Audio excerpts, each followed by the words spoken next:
2006లో Loksatta party form అయింది. 2012లో Aam Aadmi party form అయింది.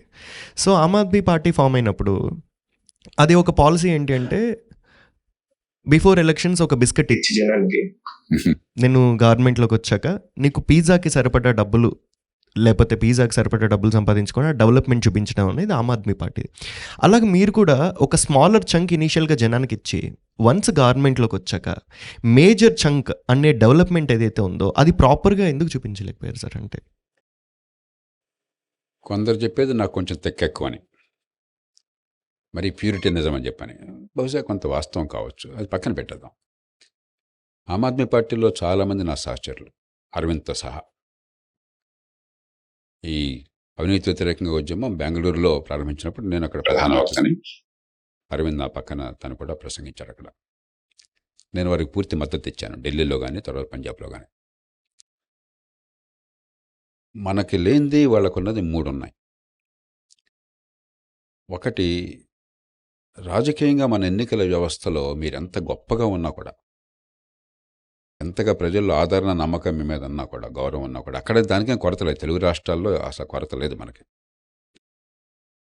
2 పార్టీలు బలంగా పాతుకుపోయినప్పుడు 3వ పార్టీకి ఓటు వేయలేరు. తర్వాత కావాలంటే లోతు కడదాం మనం. టాక్టికల్ ఓటింగ్ మన దేశంలోనే కాదు, బ్రిటన్ ఉంది, అమెరికా ఉంది. 3వ పార్టీకి ఓటు వేయలేరు. ఎందుకంటే ఓటు వేస్తే వృధా అయిపోతుంది. ఆ ఇద్దరిలో ఎవడో గెలిస్తే ప్రమాదం అవుతుంది. కాబట్టి ఇంకోటి గెలవాలి. ఇది మనం అందరం ఓటు చేసేటప్పుడు కూడా అలాగే చేస్తాం.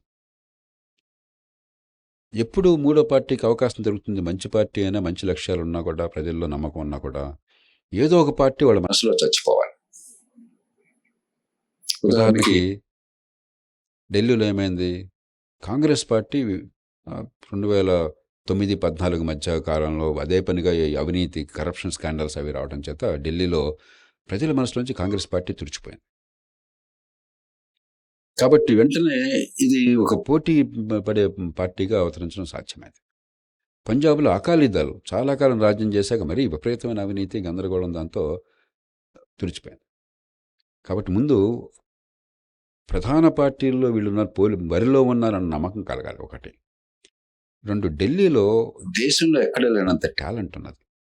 ఒకప్పుడు ఢిల్లీలో పెద్ద టాలెంట్ ఉండేది కాదు. ఆర్థికంగా రాజకీయ కేంద్రమే తప్ప, కానీ ఆర్థిక కేంద్రమైంది, టాలెంట్ కేంద్రమైంది. కాలక్రమేణా మన దేశంలో రాజధాని చుట్టూ మొగటం అని చెప్పి అలవాటు. దాంతో ఏమైంది? హైలీ టాలెంటెడ్ పీపుల్, చాలామంది టాలెంటెడ్ పీపుల్ రాజకీయంలో ప్రవేశించారు. మిగతా రాష్ట్రాల్లో మీరు తలకిందులో తపస్సు చేసినా కూడా మంచి మనసున్న వాళ్ళు వస్తారు, కానీ మనసు చాలదు. నాయకత్వ లక్షణాలు కావాలి, టాలెంట్ కావాలి. 3, వాళ్ళకి బలమైన ఎత్తుగడలు ఉన్నాయి. నేను ఎప్పుడు నమ్మేది ఏంటంటే, ప్రజల్ని మనం సమానంగా చూసి, ప్రజల్ని, పౌరుల్ని నిజంగా సార్వభౌములుగా నేను నమ్మేది. ఇప్పుడు అది ప్రజలే ప్రభువులు అని చెప్పి నేను నమ్మేది. అది ఎన్నోసార్లు స్లోగన్ లోక్సత్తా నుంచి వస్తుంది. ప్రజల ఆలోచన పెంచాలి, కానీ ఏదో రకంగా ప్రజల్ని మాయ చేసి చిన్నపిల్లాడికి అదిగో చందమామ చూపెట్టి భోజనం పెట్టినట్టుగా, అది ప్రజాస్వామ్యంలో దీర్ఘకాలంలో సరైనది కాదని నా నమ్మకం. అది తెక్కనొచ్చు, బహుశా తెక్కామో కొంత. నేను దాన్ని పక్కన పెట్టేద్దాం. ఆమ్ ఆద్మీ పార్టీ అట్లా కాకుండా ఫ్రీగా కరెంట్ ఇస్తాను, ఫ్రీగా నీళ్ళు ఇస్తాను, ఇవన్నీ పవర్లోకి వచ్చారు. పర్యవసానం దేశానికి చూడండి.